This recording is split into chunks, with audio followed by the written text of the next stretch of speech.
इंसान वली बनता कैसे? इंसान वली बनता कैसे? विलायत का मनसब मिलता कैसे? विलायत के मकाम पर इंसान फाइज कैसे होता है?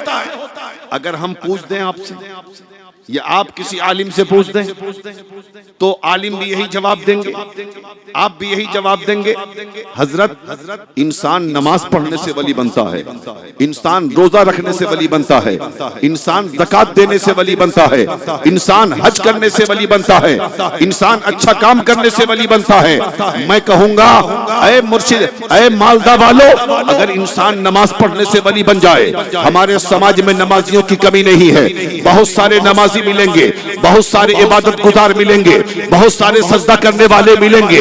आप फजर में जाएंगे आपको नमाजी मस्जिद में मिलेंगे, जोहर में जाएंगे नमाजी मस्जिद में मिलेंगे, असर में जाएंगे नमाजी मस्जिद में मिलेंगे, मगरिब में जाएंगे नमाजी मस्जिद में मिलेंगे, ऐशा में जाएंगे नमाजी मस्जिद में मिलेंगे। तो अगर नमाज पढ़ने से इंसान वली बन जाता तो सारे नमाजियों को वली होना चाहिए, सारे सजदा करने वाले को वली होना चाहिए था।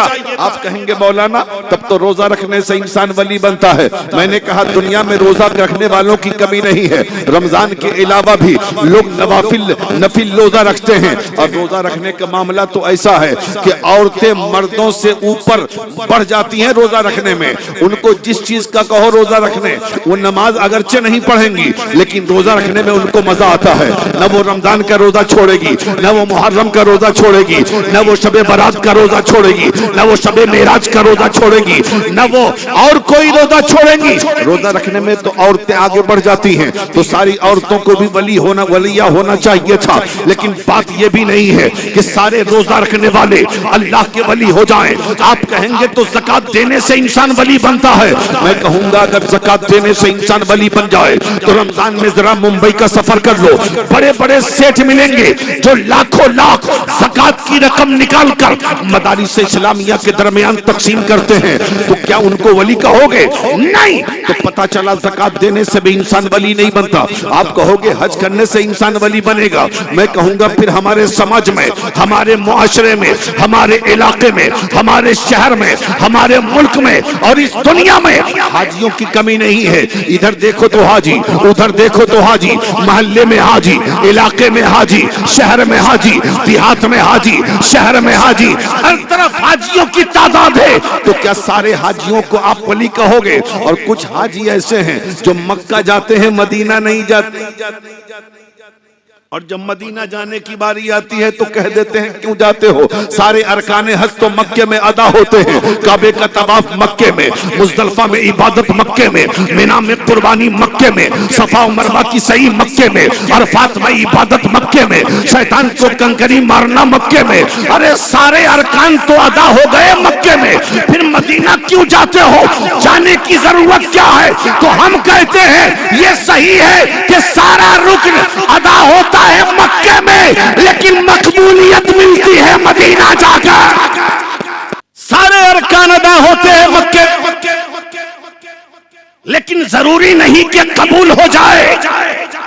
लेकिन जब हाजी अरकाने हज की अदायगी के बाद रौज़े रसूल के सामने खड़े होकर मुस्तफा पर सलाम पढ़े और हज की मकबूलियत के लिए दुआ मांगता है तो अल्लाह हज को कबूल करता है। तो पता ये चला अगर हज करने से वली बन जाता तो सारे हाजियों को वली होना चाहिए, लेकिन ऐसा भी नहीं। अगर सिर्फ नेक काम करने से वली बनता तो सारे नेक करने वाले को वली होना चाहिए था। आप कहेंगे मौलाना फिर आखिर वली बनता कैसे है? अगर सिर्फ नमाज पढ़ने से वली नहीं बनता तो वली बनता कैसे है? अगर रोजा रखने से वली नहीं बनता तो वली बनता कैसे है? अगर ज़कात देने से वली नहीं बनता तो फिर बनता कैसे है? अगर हज करने से वली नहीं बनता तो फिर बनता कैसे है? अगर अमाले सालिहा से वली नहीं बनता तो फिर बनता कैसे है? तो मैं कहूंगा मालदा वाले कलीमी दीवानों, मुझे कह लेने दो, नमाज पढ़ना और है, नमाज का कबूल होना और है। नमाज पढ़ने से इंसान वली नहीं बनता। के जब अल्लाह अपने बंदे की नमाज को कबूल करता है, अपने बंदे के रोजे को कबूल करता है, अपने बंदे की हज को कबूल करता है, अपने बंदे की ज़कात को कबूल करता है, अपने बंदे के आमाल सालिहा को कबूल करता है, तब अल्लाह अपने बंदे को वली बना देता है। पता चला नेक अमल करना वली मिलने की, वलायत मिलने की दलील नहीं, अमल की मकबूलियत विलायत मिलने की दलील। अल्लाह जब आमाल सालिहा को कबूल करता है तो अपने बंदे को वली बना देता है। जरा जोर से बोल दो। अगर आप कहोगे मौलाना क्या बात है, नमाज पढ़ा, रोजा रखा, हज किया, ज़कात दिया, अमल सालिह करता रहा, लेकिन विलायत न मिली, एक अमल कबूल कर लिया और वली बन गया, हम कहेंगे हाँ, हम हवा में तीर नहीं चलाते, हम बात करते हैं बिल्कुल ठोक कर। आओ देखो, एक शख्स है जो शराब बेचता भी है, शराब पिलाता भी है, शराब पीता भी है। रास्ते से चला, रास्ते से चला, शराब खाने की तरफ जा रहा है। चलते चलते रास्ते में उसे एक कागज का टुकड़ा मिला, और जब मिला तो गौर से देखा तो उस पर अल्लाह का नाम लिखा था। पीर से असली मोहब्बत क्या है? सुनो, गौसे आजम फरमाते हैं जब कोई किसी से मोहब्बत करता है तो अपना कुछ नहीं रहता, सब कुछ महबूब का होता है। जरा जोर से, जब कोई किसी से मोहब्बत करता है सच्ची, तो फिर वो किसी चीज का मालिक नहीं रहता, उसकी सारी चीज के मालिक महबूब होते हैं। करते हो तो तुम्हारा कुछ नहीं है, सारी मिल्कियत हुजूर की है। अगर पीर से मोहब्बत करते हो तो तुम्हारा कुछ नहीं है, सारी मिल्कियत तुम्हारे पीर की। तो पीर से सच्ची मोहब्बत यह है कि पीर के मिशन पे चला जाए, पीर के नक्शे कदम पे चला जाए। समझ रहे हैं? अब पीर के नक्शे कदम पे चलने का मतलब यह है जलसा सुनो तो पूरा, नात भी सुनो, मनकबत भी सुनो, तकरीर भी सुनो, तब ना सीखोगे। नहीं कर रहा था एक शख्स है, शराब बेचता भी है, शराब पीता भी है, शराब पिलाता भी। रास्ते से चला, रास्ते में एक कागज का टुकड़ा मिला, कागज के टुकड़े को गौर से देखा तो अल्लाह का नाम लिखा था। वक्त कम है, मैखाना खुला हुआ है, गाहक मौजूद है, दिल कह रहा है चला चल पैसा कमा ले। ईमान के इश्क ने झंझोर के कहा कैसा मुसलमान है, कागज पर, जमीन पर, कागज के टुकड़े पे रब का नाम लिखा पड़ा है, तू भाग रहा है। इश्क ने आवाज दिया, कागज का टुकड़ा उठाया, घर आ गया।